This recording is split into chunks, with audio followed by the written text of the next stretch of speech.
Bill and Devin Haney must sue Ryan Garcia. It's not really a question of if it's something that's popular. It's not something that is about if fans agree with it.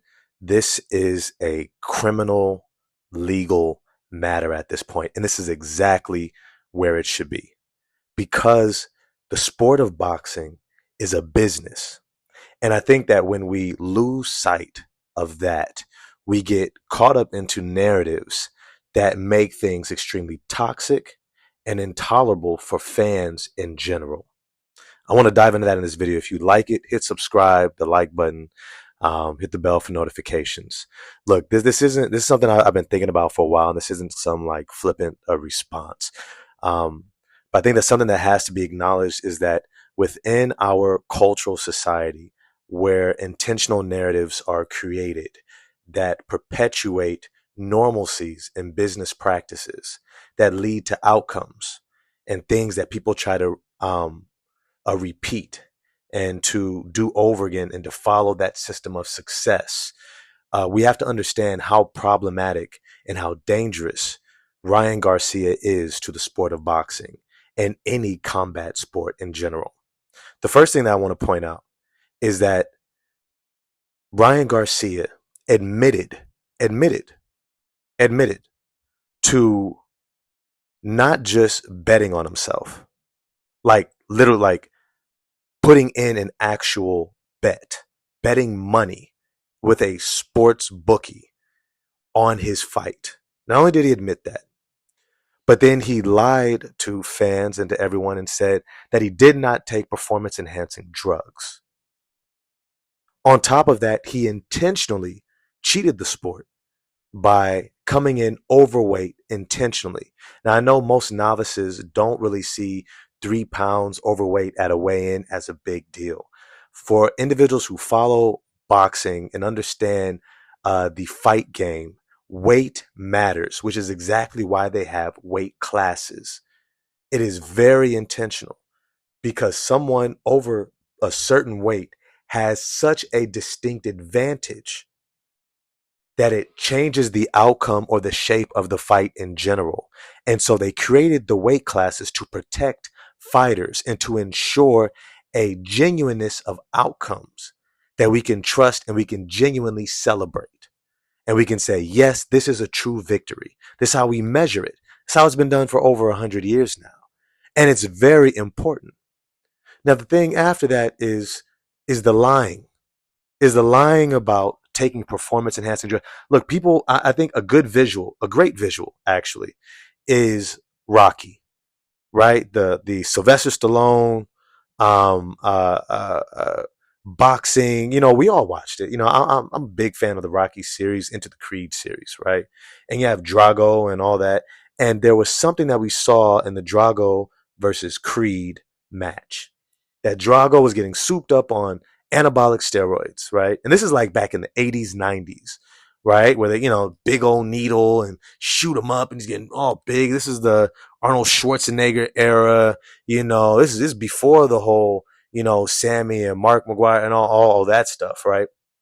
In baseball, right? This is way at its beginning. This was when it was only being used for soldiers back in the day in the military, right? People don't really talk about that, but but it's to say that we watched it unfold, and we watched this great fighter in Creed go up against this Russian great fighter, and I think it was apparently clear to everybody how unfair it was that this guy was souped up on steroids. And so it didn't matter what Creed did.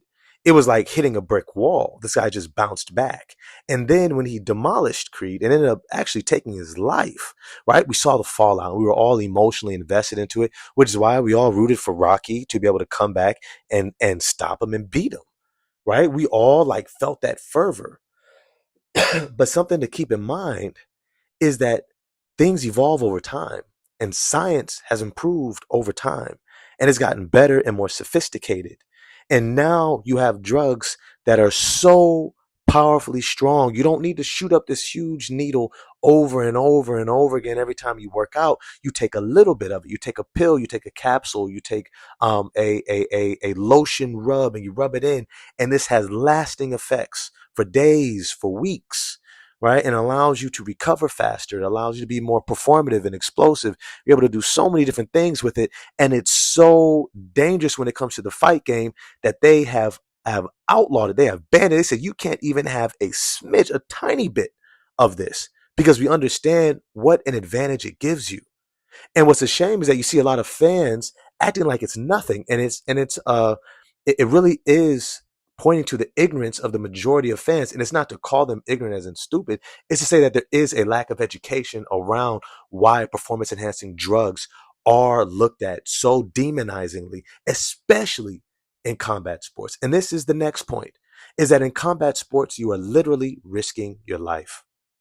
How many times have we seen, just over the last year, we have seen fighters knocked unconscious and their bodies go stark rigid, right? They go into this shock, and their legs extend and their body is shaking and shivering, and they have to go into emergency care to deal with brain trauma.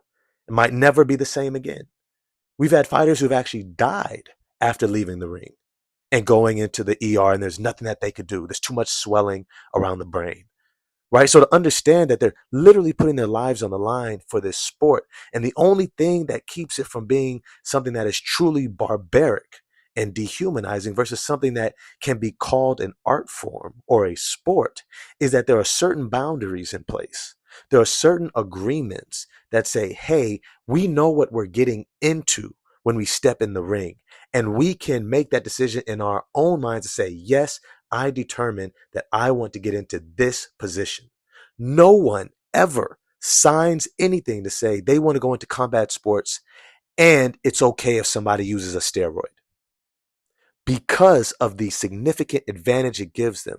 And when you look at a guy who admits to not coming in shape, in Ryan Garcia, who admits not having a great training camp, right? Whose corner admits this guy was not following the different game plan. He was doing his own thing, right? We understand that he's flat-footed, he's less skilled, and his only chance that everybody pretty much agreed across the board was that he had power in his left hook.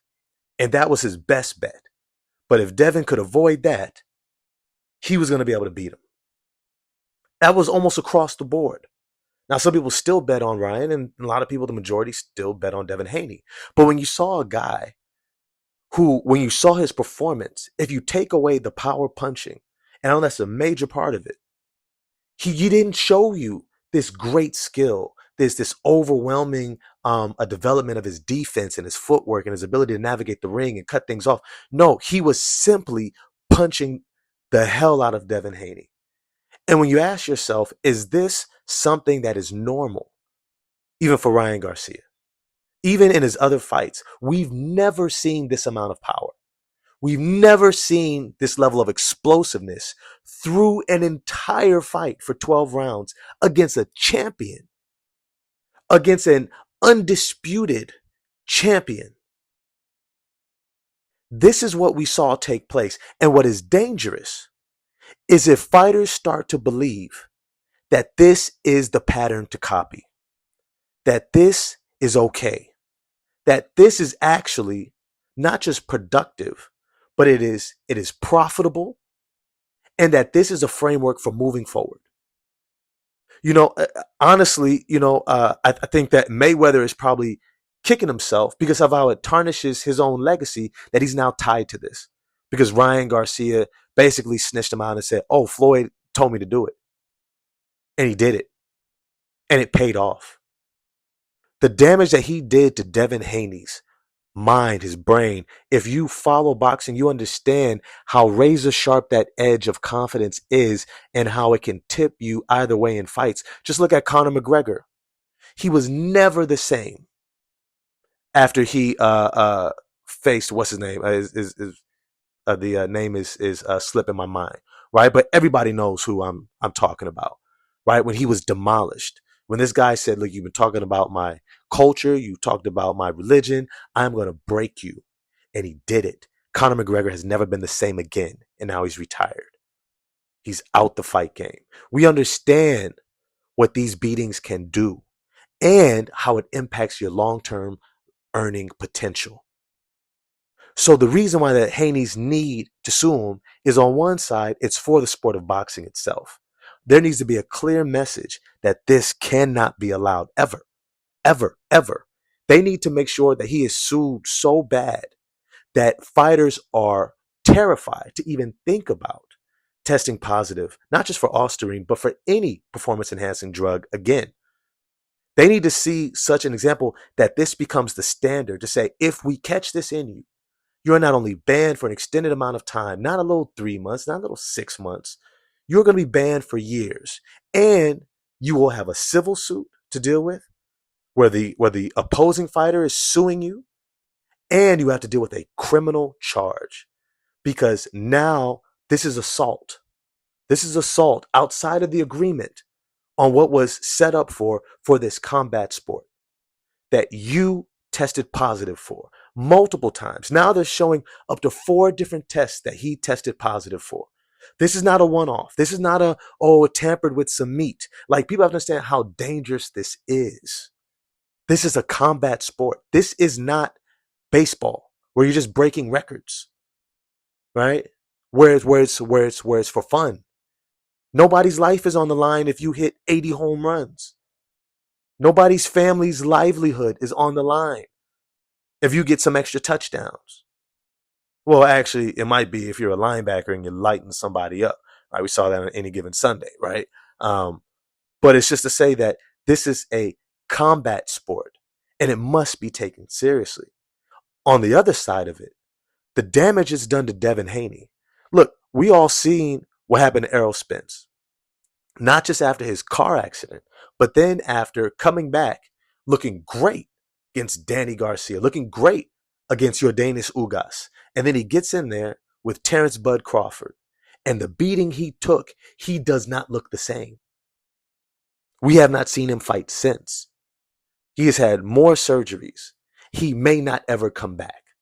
Who knows? This is what the Haneys have to hold Ryan Garcia responsible for. He took performance-enhancing drugs. There's no more argument about it. He intentionally came in overweight. Still apparently hasn't paid the $1.5 million he said he would pay, right, in that bet. And then he's talking about he gambled on his fight. Think about all the people who put money on a knockout. Even put it on Ryan Garcia. He said, I'm going to bet $500 that he's going to knock him out. But let's say Ryan Garcia's bet on himself is that I'm going to go all 12 rounds and win by decision. Right? What if he's fixing his own fight? How would that look if fighters begin to do that?